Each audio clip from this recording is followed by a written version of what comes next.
네, 오늘 하이델베르크 요리문답 40번째 시간입니다. 오늘은 우리의 믿음이 어디에서 오는가라는 그 주제를 함께 다루기를 원하는데요. 우리 65문 제가 질문 읽고 답을 같이 읽겠습니다. 질문입니다. 오직 믿음으로만 우리는 그리스도와 그분의 모든 은택을 받게 됩니다. 그렇다면 그 믿음은 어디에서 오는 것입니까? 답.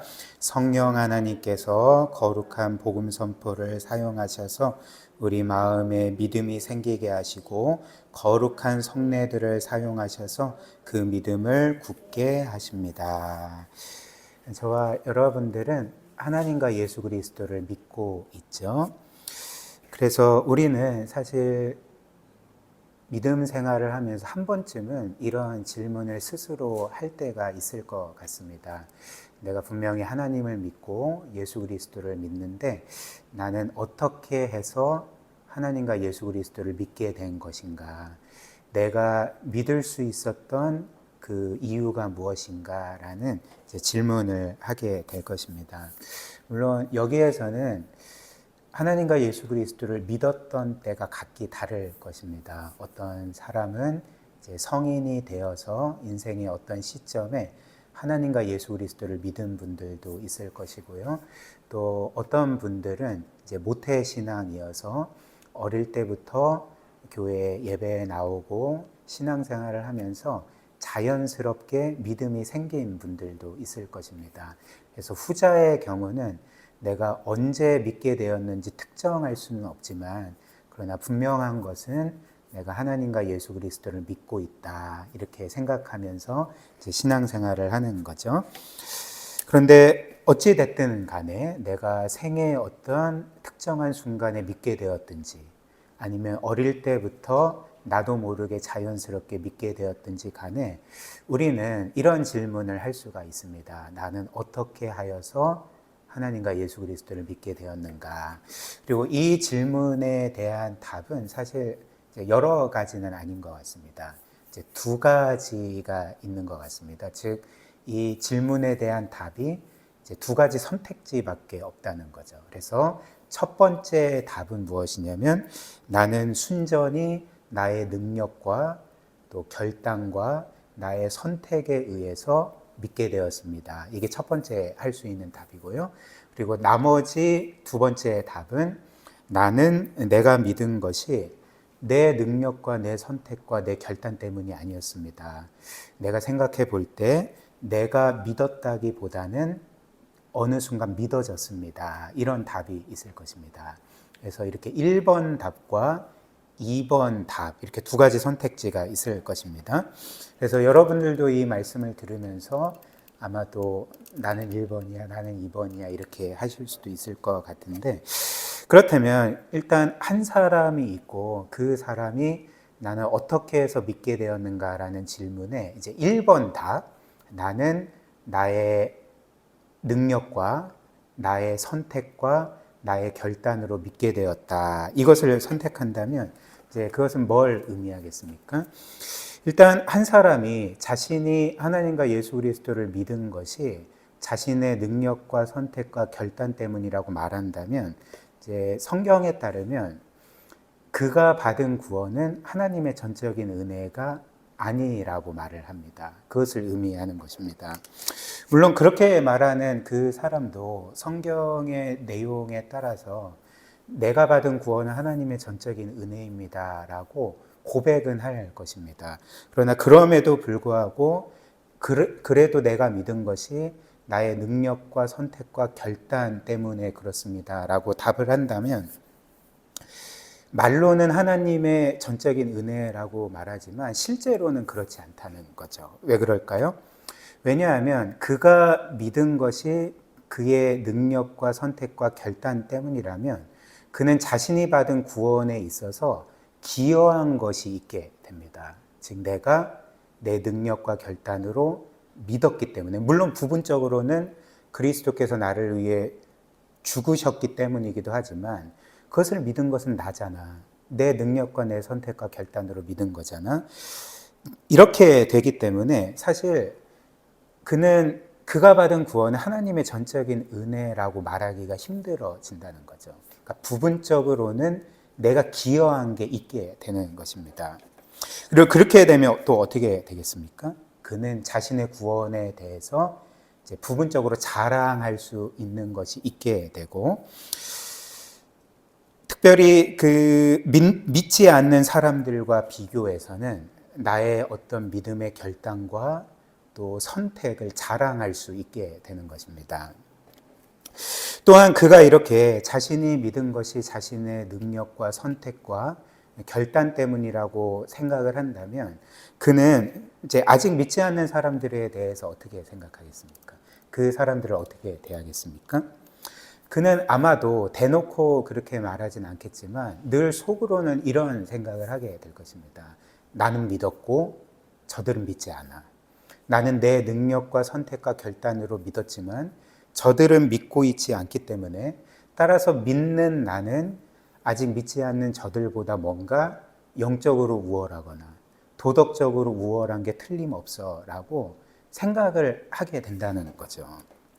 그래서 이제 그런 사람은 나는 믿고 저들은 믿지 않기 때문에 아직 믿지 않는 자들에 대해서 뭔가 내가 영적으로나 도덕적으로 우월한 것처럼 그렇게 생각하며 사람들을 대할 수밖에 없습니다. 그러나 이제 반대로 한 사람이 내가 믿은 것이 나의 능력과 나의 결단 때문이 아니라 오히려 우리가 앞서 본 2번의 답처럼 내가 믿은 것은 하나님의 전적인 은혜로 인한 것이다 라고 생각하며 고백한다면, 이것은 뭘 의미하겠습니까? 즉 내가 믿은 것이 아니라 오히려 믿어졌다고 생각한다면 이제 그것은 뭘 의미하겠습니까? 그는 자신의 구원을 실로 진정으로 하나님의 전적인 은혜라고 생각을 하는 것입니다. 왜냐하면 자신이 믿은 것조차도 자신의 실력이 아니라 하나님이 은혜로서 믿게 하셨다고 고백하기 때문에 그런 거죠. 따라서 이런 사람은 자신의 믿음이 자신에게서 나온 것이 아니고 하나님이 주신 것이기 때문에 자신의 구원에 있어서 자랑할 것이 아무것도 없습니다.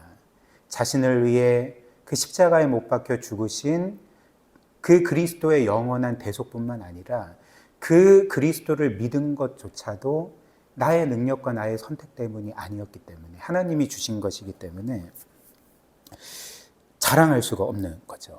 그리고 다른 사람들과 비교해서도 나는 믿고 저들은 믿지 않는 것이 내가 영적으로나 도덕적으로나 저들보다 뭔가 우월하거나 훌륭하거나 뭔가 하나님이 더 마음에 드실 만한 삶을 살았다거나 아니면 영적으로 더 지혜로웠다거나 이런 것이 아무것도 없다는 거죠. 오히려 나는 다른 사람들과 똑같은 죄인일 뿐이고 아무 자격 없는 죄인이지만 하나님께서 그런 나에게 이 믿음을 주셨기 때문에 믿게 되었고, 그렇기 때문에 나는 다른 사람들에 대해서 결코 어떤 영적 우월감도 가질 수 없고, 오히려 나는 모든 사람들을 향해서 저 사람은 나보다 낫다라고 그렇게 생각하며 살아갈 수 있는 거죠.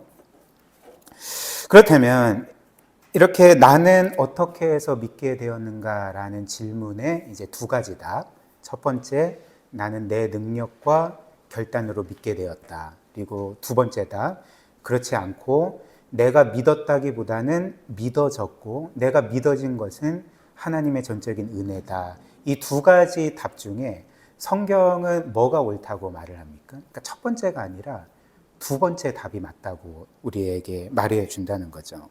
즉 우리가 믿을 수 있는 유일한 이유는, 믿을 수 있었던 유일한 이유는 하나님께서 성령으로 우리를 거듭나게 하시고 우리에게 그 믿음을 선물로 주셨기 때문에 우리가 믿게 되었다는 것입니다. 그래서 고린도전서 12장 3절 말씀 보시면 이 사실을 우리에게 잘 알려줍니다. 우리말 성경인데 제가 읽어드리겠습니다. 그러므로 나는 여러분에게 알려드립니다. 하나님의 영으로, 즉 성령으로 말하는 사람은 아무도 예수는 저주받은 사람이라고 할 수 없고 또 성령으로 말미암지 않고는 예수는 주이시다, 나의 구세주이시다라고 할 수 없습니다. 무슨 말일까요? 저와 여러분들이 인생의 어떤 순간에 혹은 모태신앙으로서 자연스럽게 그래, 예수 그리스도는 나의 구세주이셔 라고 믿고 고백한 것은 우리의 실력 때문이 아니라 성령께서 우리로 하여금 그렇게 믿게 하셨다는 것입니다. 우리의 실력이 아니라는 거죠. 그리고 이렇게 우리의 믿음이 우리에게서 나온 것이 아니라 하나님이 성령으로 우리에게 주신 은혜라는 것, 은혜의 선물이라는 것을 이제 가장 잘 보여주는 말씀이 아마도 에베소서 2장 말씀일 것입니다. 일단 에베소서 2장 말씀에 따르면, 아니 성경 전체에 따르면 제가 이제 앞서 말한 것처럼 믿음이 우리에게서 나오는 게 아니라 하나님께서 우리에게 주실 때만 우리가 믿게 된다면, 그렇다면 사람은 왜 스스로 믿을 수가 없는 것일까요? 그러니까 에베소서 2장 1절에 따르면 어떤 사람도 스스로 믿을 수 없는 이유는 그가 죄로 인해서 영적으로 죽었기 때문이라고 말을 합니다. 그래서 에베소서 2장 1절 보면 그는, 하나님께서는 혹은 예수 그리스도께서는 허물과 죄로 죽었던 너희를 살리셨도다, 이렇게 말하죠. 주께서 우리를 구원하시는 것을 우리를 살리신 것으로 말을 합니다. 그런데 바꿔 말하면 무슨 말이겠습니까? 우리는 구원받기 전에 죽은 상태였다는 것, 죄와 허물로 죽은 상태였다는 것을 보여주는 거죠. 따라서 성경이 말하는 구원받지 못한 사람의 상태는 단지 영적으로 아픈 정도가 아닙니다. 많은 사람들이 구원받지 못한 사람의 상태를 뭔가 영적으로 부족하고 뭔가 결함이 있고 뭔가 아픈 상태 정도로만 생각을 합니다. 그래서 이런 경우에 그 사람이 외부의 도움을 받거나 하나님께 조금만 도움을 받으면 얼마든지 자기 스스로 믿을 수 있는 것처럼 많은 사람들이 이렇게 생각을 합니다. 결코 그렇지 않습니다. 성경은 너희가 죄로 인해서 병들었다 이렇게 말하지 않습니다. 너희가 죄로 인해서 아픈 상태다 이렇게 말하지 않습니다. 성경은 구원받지 못한 상태를 가리켜 죽은 상태라고 말을 하는 거죠. 죄로 인해서 죽은 상태라고 말을 합니다. 그렇다면 죽었다는 것은 뭘 의미하겠습니까? 그러니까 생명이 없고 그 어떤 생명의 활동도 할 수 없는 상태를 가리키는 거죠. 즉 죄로 인해서 모든 사람이 원래 영적으로 죽었다는 것은 스스로 하나님을 결코 찾을 수 없고 스스로 하나님을 알 수도 없고 그 하나님을 믿을 수도 없는 상태를 가리키는 것입니다.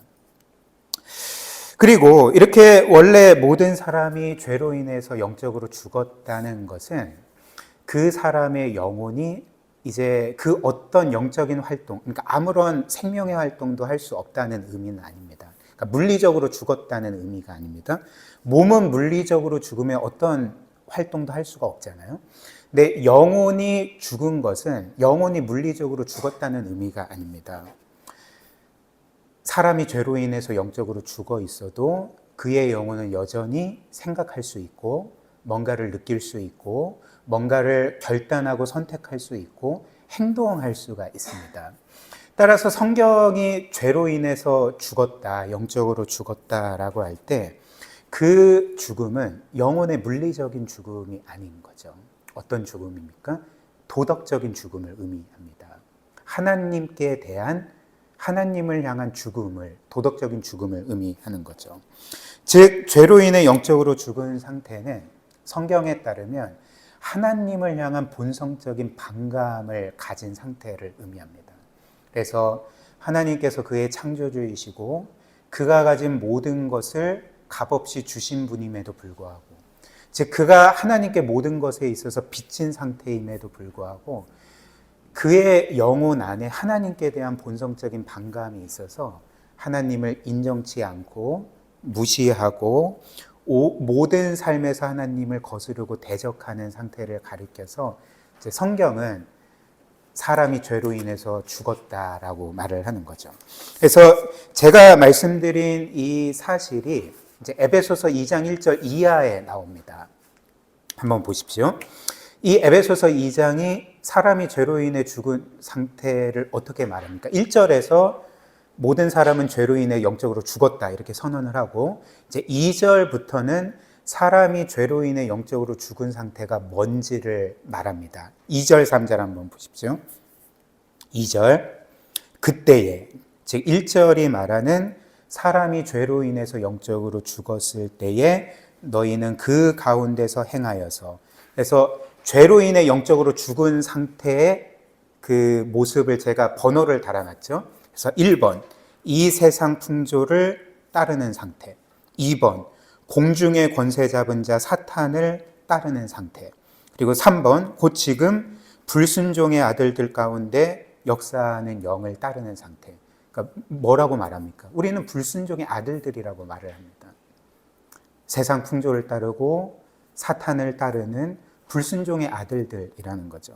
그리고 3절, 전에는 우리도, 여기서도 전에는 이제 죄로 인해 영적으로 죽었을 때를 가리키죠. 그때도 우리는 다 그 가운데서, 이제 4번, 우리 육체의 욕심을 따라 지내고 육체와 마음에 원하는 것을 하고, 6번, 다른 이들과 같이 본질상 진노의 자녀이었더니, 이렇게 말을 하는 거죠. 그래서 이 에베소서 2장 2절과 3절 말씀처럼 한 사람이 죄로 인해 영적으로 죽은 상태는 영혼이 물리적으로 죽어서 아무런 활동을 할 수 없는 상태가 아닌 거죠. 도덕적인 죽음입니다. 하나님께 대한 반감을 갖고, 그래서 그 하나님을 본성적으로 미워하고 무시하고 인정치 않고 대적한다는 거죠. 물론 이 말씀을 이렇게 오해하면 안 됩니다. 어떤 사람은 하나님을 믿지 않는데도 굉장히 고상하게 살지 않나요? 그리고 굉장히 도덕적으로 살지 않나요? 이렇게 말할 수도 있습니다. 그러나 그렇다고 해서 하나님께 대한 반감이 없어지는 게 아닙니다. 없다고 말할 수 없는 게 아닙니다. 왜냐하면 하나님께 대한 반감의 본질은 무엇이냐면, 그가 도덕적으로 살던 비도덕적으로 살던, 혹은 의롭게 살던 불의하게 살던 그런 것과 상관이 없이 피조물일 뿐인 그가 창조주 하나님의 자리를 차지하려고 하는 것이 하나님께 대한 본성적인 반감인 거죠. 이게 죄의 본질입니다. 그래서 그 사람은 그가 도덕적으로든 비도덕적으로든 의롭든 불의하게 살든지 상관없이 하나님을 인정하지 않는 거죠. 하나님을 자신의 창조주요 주권주로 인정하지 않고요, 자신에게 모든 것을 주신 분임에도 불구하고 자신은 하나님께 전혀 빚지지 않은 것처럼 살고, 오히려 그 하나님의 자리를 차지하려고 하니까, 자신이 하나님이 되려고 하니까 그 사람은 당연히 하나님을 믿지 않겠죠. 왜냐하면 하나님을 믿는다는 것은 뭘 의미하겠습니까? 하나님을 자신의 창조주요 주권자로 인정하면서 자신의 삶의 주도권을 그분께 드리는 것을 의미하는 것입니다. 그런데 하나님께 대한, 자신이 하나님이 되려고 하고, 그렇기 때문에 하나님에 대한 본성적인 반감이 있는 사람이 가장 하기 싫어하는 것, 가장 거부하는 것은 하나님을 믿는 것입니다. 그 하나님께 자신의 주도권, 삶의 주도권을 내어주는 거죠. 그렇기 때문에 죄로 죽어서, 영적으로 죽어서 하나님께 대한 반감을 가진 모든 사람은 하나님을 믿는 것을, 자신의 삶의 주도권을 하나님께 드리는 것을 결코 용납하지 않는다는 거죠. 그런데 이런 상황에서 우리 하나님께서 저와 여러분들을 위해서 하신 일이 무엇입니까? 사실 저도 그렇고 여러분들도 과거에 죄로 인해 영적으로 죽었던 사람들입니다.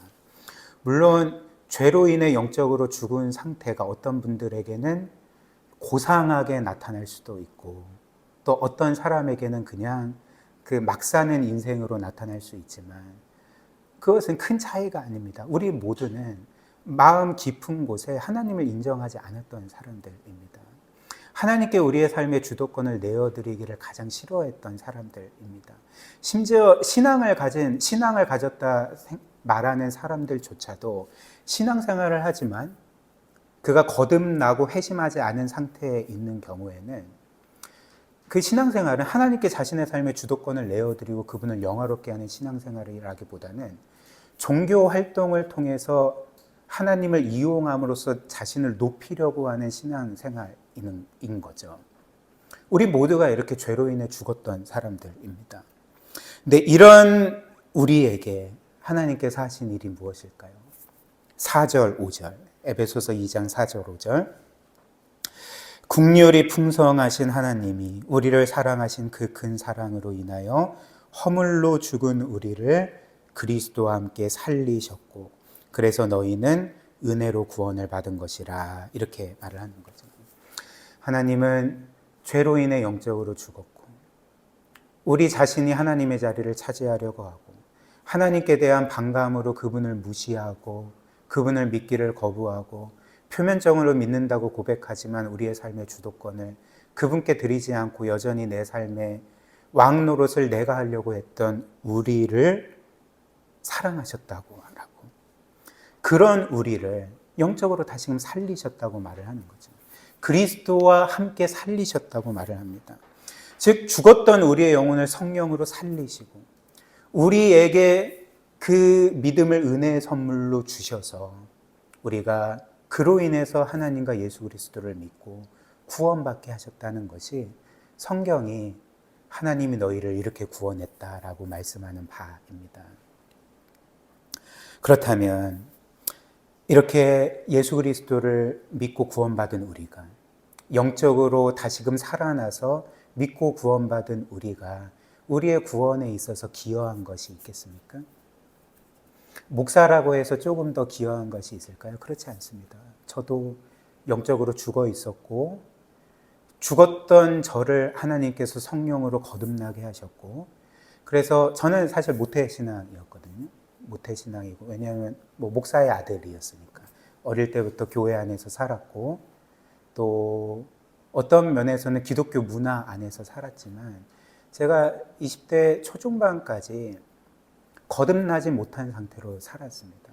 근데 그런 저를 하나님께서 성령으로 거듭나게 하시고 예수 그리스도께서 나를 위해 죽으신 유일한 구원자이심을 믿게 하시고 구원받게 하셔서 지금까지 저의 아버지가 되셨습니다. 여러분들에게도 마찬가지입니다. 그렇다면 영적으로 죽었던 우리가 이렇게 은혜로 구원받았다면, 영적으로 살아서 구원받았다면 우리의 구원에 우리가 기여한 것이 무엇이 있겠습니까? 영적으로 죽었던 우리가 어떻게 스스로 믿을 수 있겠으며 우리 자신을 구원할 수가 있겠습니까? 이 모든 것이 성경은 말합니다. 하나님이 하신 일이라고 말을 하는 거죠. 그래서 5절 하반절이 너희는 은혜로 구원을 받은 것이라 이렇게 말을 하는 것입니다. 그래서 에베소서 2장 8절은 이렇게 하나님께서 우리를 영적으로 살리셨고 믿음을 주실 때에 그 믿음을 선물로 주셨다라고 말을 하는 거죠.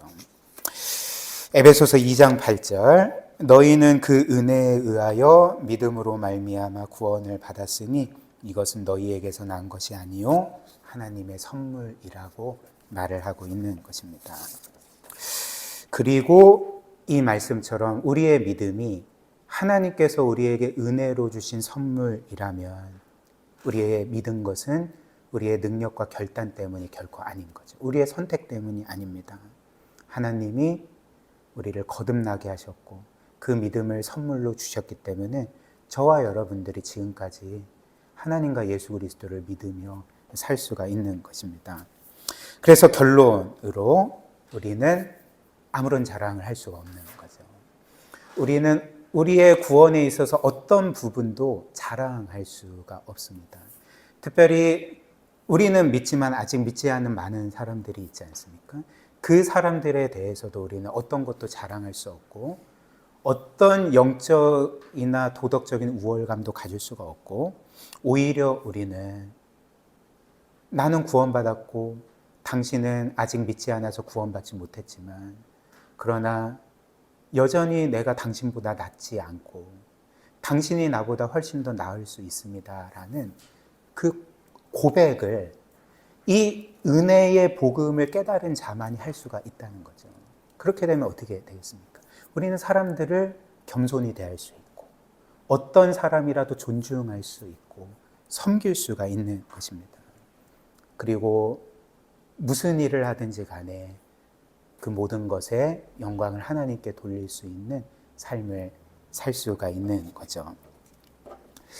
오늘 우리가 이 말씀을 기억하면서 사실 이 자리에 우리가 있는 것도 하나님의 은혜이죠. 하나님이 우리에게 믿음을 주셨기 때문에 이 자리에 있는 것 아니겠습니까?